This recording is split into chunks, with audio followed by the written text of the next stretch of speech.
بسم الله الرحمن الرحيم. الحمد لله رب العالمين، وصلى الله على سيدنا محمد وعلى آله وصحبه وسلم. سبحانك لا علم لنا إلا ما علمتنا إنك أنت العليم الحكيم. Ndugu Waislamu, assalamu alaikum wa rahmatullahi wa barakatuh. Awalan, baada ya utangulizi wa kumshukuru Mwenyezi Mungu na kumtakia rehema Mtume Muhammad, naombeni radhi, wiki iliyopita niliahidi kuwa nitakuja, lakini yakatokea mambo kalazimika kutokufika. Kwa hiyo naombeni radhi. Lakini pia naombeni radhi, ni mwezi mzima na nusu uliopita huko nyuma pia nilikuwa safari na tulifiwa, tukawa katika maziko na katika kazi ya kuwahudumia wazazi huko tulikozaliwa.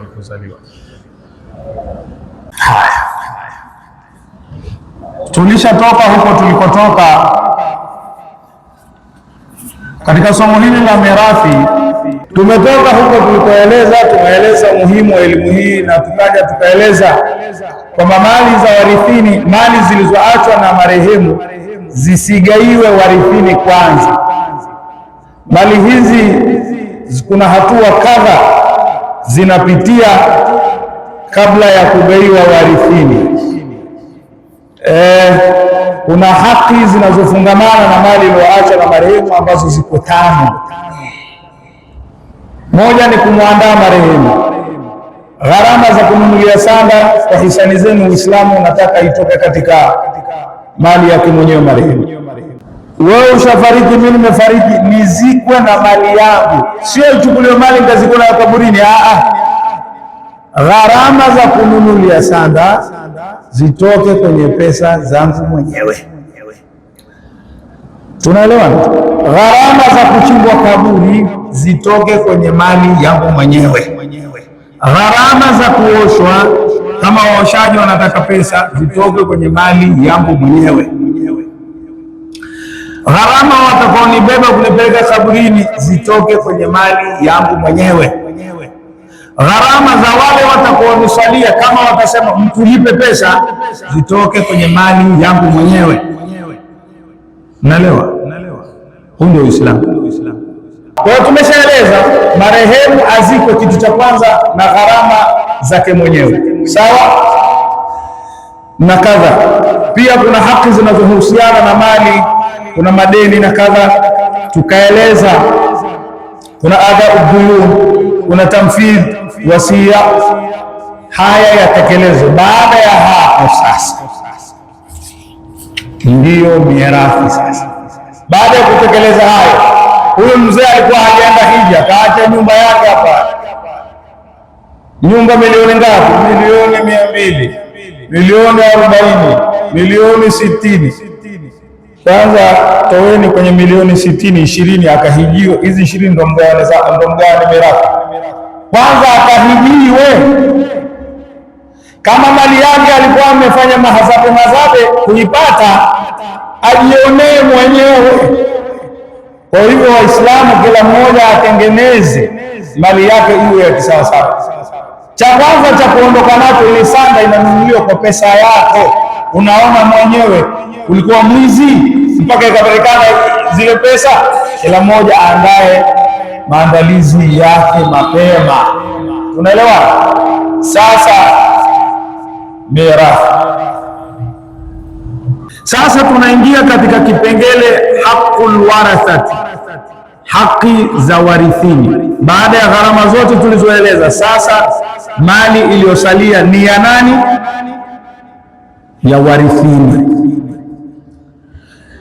Yuqsamu al-baqi min at-tarikati ba'da ada'i al-huquq al-arba'ati al-mutaqaddimati ala warathati al-mayyit kama bayyana ta'ala. Allah, itagawanywa mali iliyobakia baada ya kutoa zile haki tulizozisema 4. Sasa mali hii itagawanywa kwa warithini wa marehemu kama ilivyosema Qur'an. Qur'an inasema lirijali nasibun mimma taraka alwalidani wal aqrabun linisai nasibun mimma taraka alwalidani walaqrabun mimma qalla minhu au kathura nasiban mafruḍa. Hii ni surati Nisa. Wanastahiki kurithi wanamume mali iliyoachwa na wazazi wa marehemu au ndugu wa marehemu, na wanastahiki kurithi wanawake mali iliyoachwa na wazazi wa marehemu au ndugu wa marehemu, fungu liwe kidogo au kubwa. Mimma qalla minhu au kathura, fungu liwe kidogo au kubwa. Nasiban mafruḍa. Sisi tusipoelekeza haya, tuna adhabu maalum ya kuficha ilmu. Mtu akiwa na ilmu ya dini akawa anaificha ilmu ile, hawapi wenyewe, ana adhabu. Kwa hivyo Qur'ani imeshaeleza mwanamume anastahiki kurithi na mwanamke anastahiki. Lirijali nasibun mimma taraka alwalidani walaqrabun. Qur'ani imeeleza mwanamume anastahiki kurithi na mwanamke naye anastahiki kufanyaje? Waislamu, anastahiki kurithi. Kiasi gani? Hapa Qur'ani haijachanganua, mbele ikaja ikachanganua. Yusikumullahu fi auladikum lidhakari mithlu hadhil unthayayn fa in kunna nisaan fawqa ithnatayn falahunna thulutha ma tarak wa in kanat wahidatan falaha an-nisf wa liabawayhi likulli wahidin minhuma as-sudus mimma taraka in kana lahu walad فإن لم يكن له ولد وورثه أبواه فلأمه الثلث فإن كان له إخوة فلأمه السدس من بعد وصية يوصي بها أو دين. Hii ni aya inachanganua, huyu apate nini, huyu apate nini, na Muislamu hana khiari ya kusema natii au sitii. Muislamu analazimika kutii, na endapo aya hizi ukasema sivitaki, kuanzia temu hiyo si Muislamu, ushatoka katika Uislamu. Tunaelewana? Ni vitu tunacheza katika hatari bila wenyewe kujielewa. Waislamu ni wangapi katika Waislamu kwa kuto heshimu dini wanakataa kugaiwa mirathi kisheria, wanataka kugaiwa katika mahakama za kiserikali? Ni wangapi katika Uislamu? Kwa nini? Sababu unaofanya wao hivi nini? Sababu unaofanya mwanamume anapata nyingi, mwanamke anapata kidogo. Nani alikuambia? Allahu akbar. Walili mirathi na nguzo la yujadu illa biha, mirathi haitopatikana mpaka zipatikane nguzo hizo. Wa asbabu mirathi ila asbab takadhihi, sababu ambazo zinaifanya mirathi iwepo. Wa shurutu mirathi ina masharti yatawakafu alaiha, ambayo masharti ya mirathi inahitajia masharti hayo. Wa mawani'u tamna'u, na mirathi ina pingamizi za kuzuia kutokustahili. Katika mirathi kuna vitu hivi vingapi? Kuna nguzo, kuna sababu, kuna sharti na kuna pingamizi. Nguzo za mirathi. Nguzo za mirathi ziko tatu. Kwanza, apatikane mrithi. Kwanza. Wa pili, apatikane aliyefariki ambaye wako karibu, kwa sababu mali yake huwa, lakini na mali inayorithiwa. Vitu vitatu hizi ni nguzo za mirathi. Tunaelewana?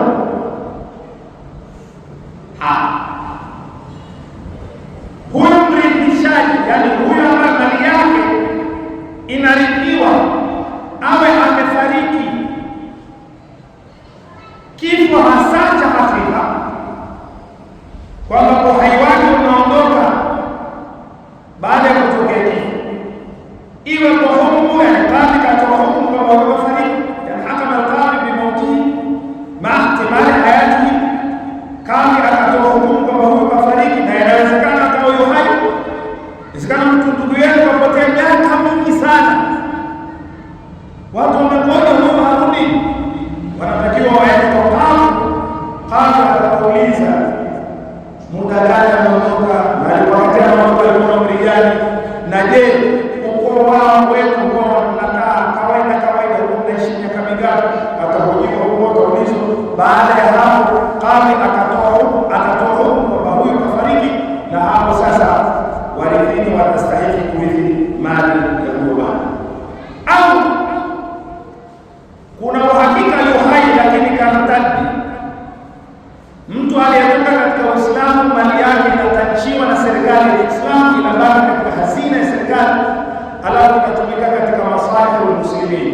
Waislamu wanahitaji madaraja, wanahitaji mashule, wanahitaji hospitali. Yule anataka mali yake inatajiwa na serikali, tunasema ya Kiislamu. Tunaelewa? Mridhini mayantami ila almayit bisababi min asbabi al-irthi ni yule ambaye ana mahusiano na marehemu kupitia sababu miongoni mwa sababu za kurithi zifuatazo. Wewe unataka kumrithi huyu kwa sababu zipi? Utaeleza sababu zake. Kwa sababu ya ndoa, kwa sababu ya uzao, kwa sababu ya wala. Uhusiano wako na marehemu ni upi? Tunaelewa? Sio anatokea tu mtu kwa mjomba na kuja kumrithi mtoto wa dada. Unahusiana naye vipi huyu marehemu? Utueleze, tukufahamu, ndio sasa tunaweza kusema unarithi au tunaelewa. Na hivyo na mali walmawruthu ma yatrukuhu almayyit, kila anachokiacha marehemu min almali, kamali au huquq allati turafu anhu, katika haki ambazo zinarithiwa, kalqisas au qisas au hafsi mabii listifani au kuzuia kuuzwa mpaka ambacho hakijatolewa thamani mpaka kama nitolewe. Hizi tulizoeleza hapa ni nguzo za kurithi ambazo ni tatu: mrithini, mrithiwa, yani marehemu, alafu na mali. Tumalizie kueleza sababu za kurithi. Mtu anaposema mimi nastahili kurithi, muulize sababu za kufanya kurithi wewe hapa kitu gani? Asbabu mirathi, sababu za kumfanya mtu astahili kurithi ni tatu. Kwanza, an-nikahu, ndoa; al-qarabatu, undugu; an-nasab, wa uzao, undugu wa kwanza nini? Pili, undugu wa uzao. Tatu, al-wala. Hizi ndio sababu za mtu kustahili kufanya kurithi. Sasa tutaeleza moja tu katika hizi sababu za mtu kustahili kurithi ambazo tunasema ni tatu. Kwanza, yule Arabia anasema asbabu ya watu mawaka kullu yufiru rabbahu al-mirath wa hiya nikah wa wala'u nasab ma badaruna lilmawarith sabab. Hakuna katika mirathi sababu zingine zisizokuwa hivi. Ndoa ni sababu ya wanandoa kurithiana. Watu wanaposikia ndoa wanafikiri ni mume tu kazi yake kufa yeye ndio mke awe anastahili kurithi kupitia. Hata mke kufa mapema kwa mume ni ndoa. Ndoa hii haijalishi ni ya muda mrefu au ni ya jana au juzi, haijalishi wamefanya tendo la ndoa au hawakufanya tendo la ndoa, haijalishi wamezaa au hawakuzaa. Madhali imefungwa ndoa ya kisheria, mmoja wa wanandoa akafariki, yule aliyebakia hai anastahili kumrithi mwenzake. Unaelewa? Ikatokea mfano mmoja katika sisi kutokea hapa Bilangala akaenda kuoa Tani. Leo kaoa, kaja na mke wake nyumbani. Mmoja wa wanandoa kabla ya kukutana kindoa kapatwa na homa ya ghafla.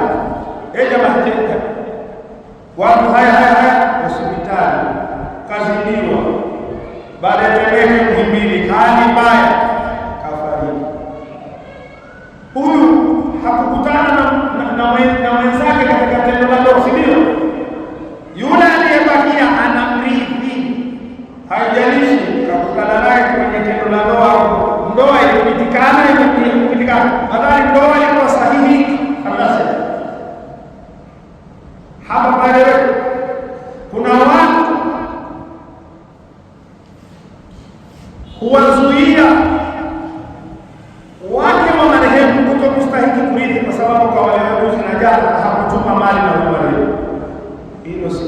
kosa, hilo ni kosa. Mnakuwa mmepinga Qur'ani. Qur'ani imesema wanandoa wanarikiana, mume anamrithi mke wake ima nusu ya mali au robo ya mali, na mke anamrithi mumewe ima robo ya mali au 1/8 ya mali ya mume. Mume atalisi nusu pale mke anapokuwa hana mtoto, mume atalisi robo pale mke anapokuwa hana mtoto, mke atalisi robo pale mume anapokuwa hana mtoto, na mke atalisi 1/8 pale mume anapokuwa ana mtoto au ana watoto. Qur'ani, rudi katika sura An-Nisa aya 12. Ndoa ikatokea kuna mke aliyestruggle na mume na kuna mke mwingine kaolewa jana na juzi, wote hawa ni wake zake marehemu. Inapotokea mume kafariki, wote hawa wake wa marehemu wawili au watatu, kama marehemu anaye mwana wa halali wanajodoa, hawa wake zake watapata 1/8. Kama kwenye milioni 100 ni sawa sawa na 1/8, milioni 100 ukigawa kwa 8 unapata milioni 12 na laki 5, milioni 12 na laki 250, milioni 12 na laki 2 na hii milioni 12 ndio 1/8. Hawa watu wa marehemu wakiwa 4, 2, 3, mmoja anapewa hiyo wagawane sawa kwa sawa. Ndivyo Qur'ani inasema. Tunaelewana? Sio kila mmoja kwa milioni 12 na laki 2 na elfu 50. Haya. Wayuradu bihi al-aqdu sahih. Kinachokusudiwa hapa al-aqdu sahih ni ndoa iliyo sahihi, sawabu sahibahu dhuhur lizawji ala, sawa mume aliambatana na mke wakafanya tendo la ndoa au kufanya tendo la ndoa, akifariki mmoja katika hao atarithiana. Wayuradu bihi min al-janibain, kupitia ndoa pande zote mbili watarithiana. Fa in mata ahadu zawjayni qabla dukhuli ba'dahu, kama atafariki mmoja wa wanandoa kabla ya kufanya tendo la ndoa au baada ya kufanya tendo la ndoa, warithahu al-akhar, huyu mwingine aliye hai atamrithi mwenzake, hata law waqa'a al-'aqdu fi marad al-maut, hata kama ndoa ilifungwa katika maradhi yaliyopelekea mwanandoa kufariki, khilafan lil-malikiyya al-qa'ilina bi butlan al-'aqd fi marad al-maut, tofauti na wafuasi wa madhhabu fulani ambao wanasema ndoa iliyofungwa wakati mmoja wanandoa anaumwa, ndoa hiyo ni batili. Madhhabu Malik wanasema hivyo, lakini maimamu waliobakia, Imam Abi Hanifa, Shafi'i, Imam Ahmad bin Hanbali, wote wanasema ndoa hiyo ni sahihi. Sawa, awe anaumwa mke au anaumwa mume akafunga ndoa, Malikia wanasema huyo amefanya ujanja wa mirathi, wale walipini ipungue. Hawa wanasema hapana, ndoa ni sahihi na fadhali sahihi, anastahili kurithi. Tunaelewana ndugu Waislamu? Qur'ani imesema katika sura An-Nisa, wala nisfu ma taraka azwajukum, dalili ya mume kurithiwa. Waume mnastahili kurithi mali ya wake zenu walizoziacha, nusu au robo. Nusu kama hana mali, robo kama hana mali. Wala robo mimma taraktu, na hao wake zenu watastahili kurithi robo mali mlizoziacha ikiwa ninyi mna watoto au hamna watoto. Waume kama hawana watoto, mke anapata robo. Kama na watoto, basi watakwenda kurithi 1/8 inaitwa thumu. Moja sio kisumuni, 1/8 milioni 100 ni milioni 111, milioni 10, milioni kama kusema milioni 12 na milioni 12 na 50. Sasa milioni 12 laki 2 na 50 hivi. Waqamahu Nabii sallallahu alaihi wasallam fi Barwai binti Washit, lakini pia atastahili kurithi mwanandoa kufuatia hukumu aliyotoa Mtume Muhammad sallallahu alaihi wasallam kuhusu mwanamke aitwaye Barwa binti Washit, bibi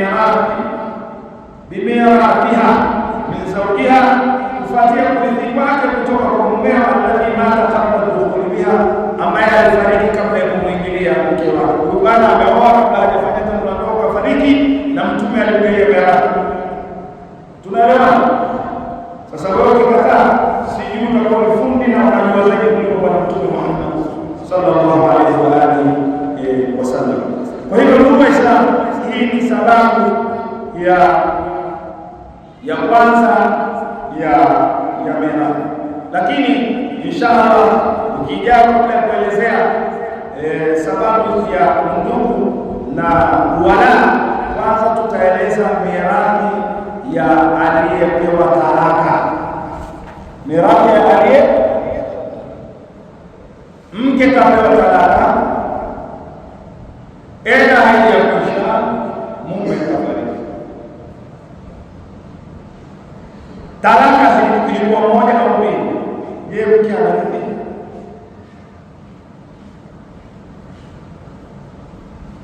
Talaka ni moja au mbili, kafariki mke aliacha, je, huyu mume anarithi?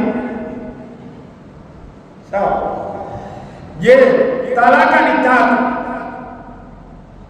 mume kafariki au mke kafariki, je, kuna kurithiana hapa? Hayo Mwenyezi Mungu akitujalia, insha Allah taala, wiki ijayo tutasoma kipengele hicho. Tunaelewa, tutaleta karatasi za kama mnataka fotokopi, tutamwachia bwana, mtatoa, mtakuwa na nakala za hicho tunachokisoma. Rabbana